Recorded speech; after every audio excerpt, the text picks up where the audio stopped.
Hi everybody, it's Sally from Sallystampers. Thank you for joining me today.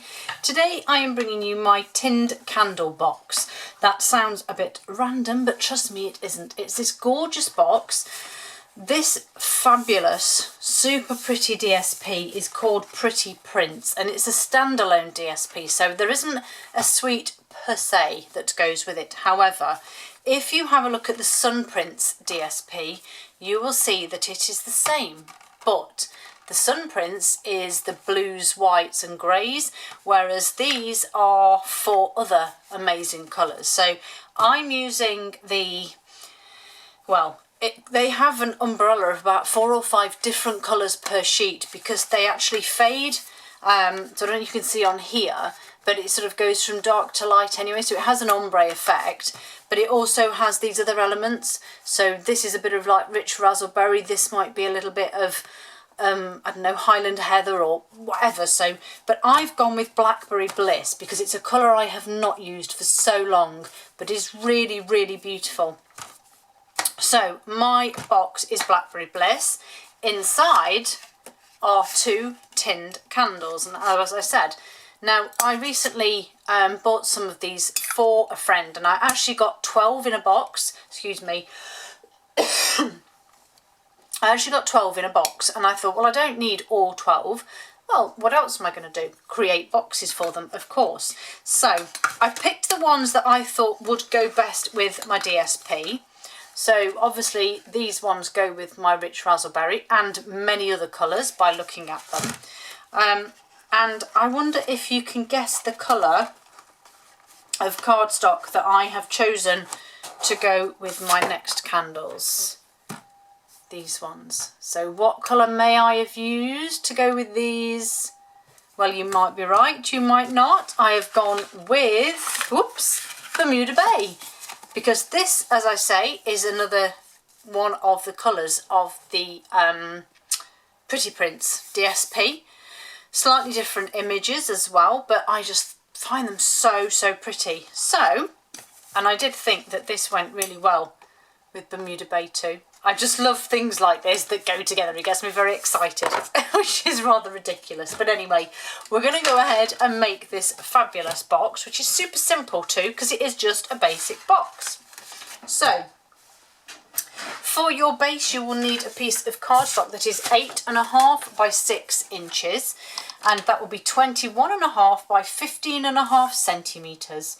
And we're going to score all 3 sides at 1 3/4 or 4.5 inches. And as I said, this is just the base, so just score all 4 sides all the way round. I'm going to fold and burnish all of my score lines.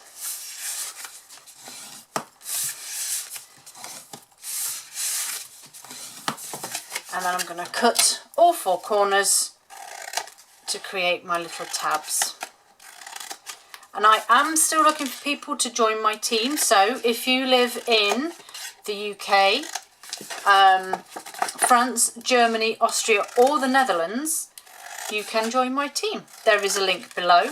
There is also a link to my blog which has more information on, and also links to Instagram and things like that, because I am everywhere.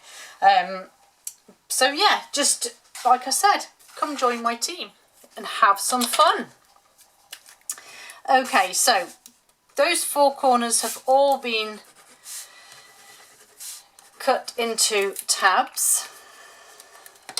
I'm just going to have to move my glass of juice out of the way because it's in my way. Pop our 4 corners together. Oops, that might have just gone a little bit too close to the edge, that piece. Bit of glue there we go.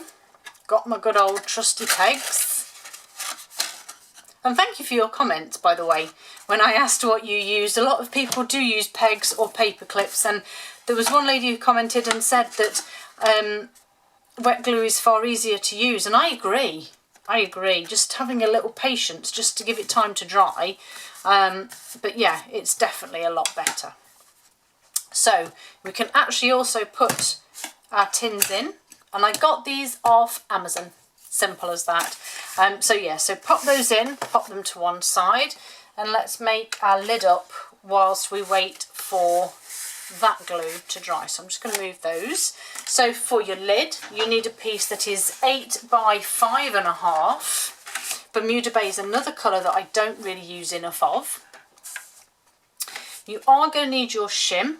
So 8 by 5.5, 20.5 by 14.5 centimetres, and we're going to score all of our sides at 1.5 inches, which is 4 centimetres.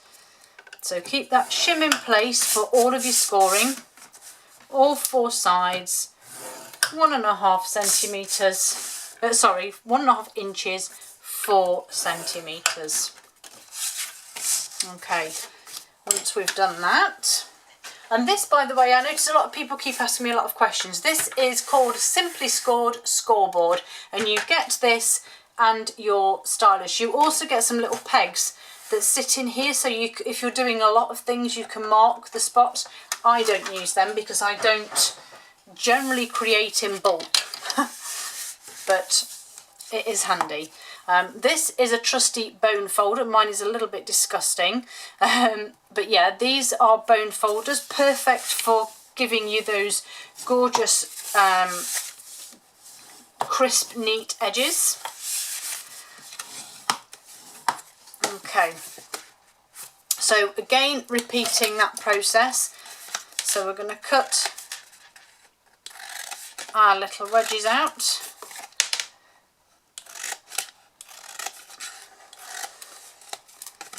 And sadly these scissors are no longer available, but any scissors are scissors, you know.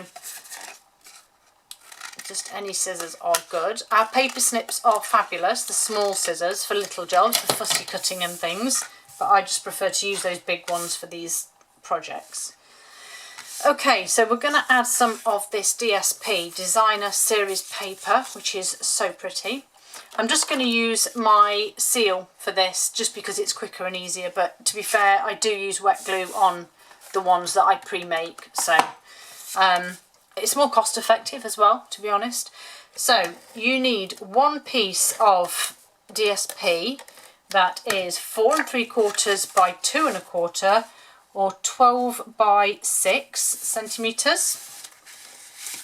You then need 2 that are 4 3/4 by 1 1/4, which is 12 by 3.5 centimetres. Thankfully this doesn't have a directional pattern, so I can just stick it on anyway. And then your 2 smaller pieces are 2 1/4 by 1 1/4, and that is 6 by 3.5 centimetres. So whenever I'm layering, it's usually 1/4 inch or 1/2 centimetre less. That's how I work these out. So it's as simple as that. Okay, before I do any more though, I want to just create these little notches that just help you when you're taking your lid on and off. And I'm doing that by using one of the Heart Punch Pack punches. So if you want to measure, I'm getting quite good at being precise, you know, and not just winging it. I'm quite proud of myself. So my box here is 5, so obviously 2.5 is my centre point. Forgive me because I haven't got the brains all the time to work out the maths for the centimetres. And then you're just going to take in the arch here of your heart, find your pencil mark or whatever, and just a notch is all you need. And again, same this side.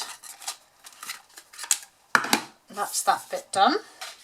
And those now have notches for my thumbs. Pegs off my base because I will need them to pop on here. So I'm just going to add some adhesive to the tabs here and seal these ones up.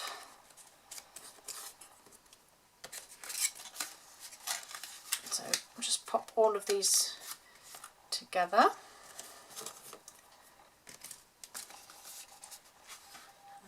one just like so. And then the last one, oh crumbs, where did that go? There it is, look. Sticky, nasty wet glue. As much as I love using wet glue, it is naughty because it can stick and you don't see it. So there we go. There's my lid. So I'm just going to do my sentiment now. If you can see, I've used the silver heat embossing on this one. So I have a piece of card that I used for my shim. And I need, not that one, this one. So this, again, I think I either got off eBay or Amazon, can't remember. It's called like a dust buddy or an embossing buddy, something like that. It just takes the static off and the grease off your card. I then have the metallics stamping powders. I'm going to go with silver, but we do have gold and copper too. I nearly said bronze then, don't know why. And I'm using the gorgeous Nature's Prints that is from the Sun Prints suite. And I love that sentiment. I didn't really want to add much else because I don't want to detract from that gorgeous paper. So on there, Versamark, which I think could do with a little bit of a little bit extra juicy. Stamp that just there. And then silver embossing powder. You can do this with a sheet of printer paper, copier paper, any type of paper. I'm quite sparse with mine.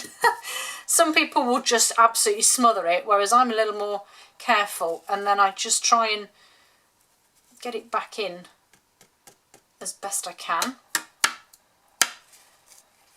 Pop my lid on.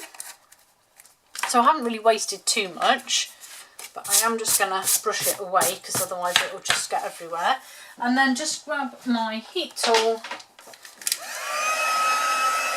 And I have just noticed there's a tiny bit there, so I'm just going to wipe that away. There's a little bit from the edge of the stamp. I love the font on this, and I think it looks great with this DSP as well because it's quite sort of floaty and swirly, so I really like it. Okay, so that's that bit done, and then I'm just going to trim that down.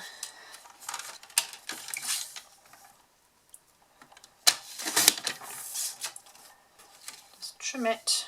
I don't want to go too small because I would like it to stand out a decent amount on my box.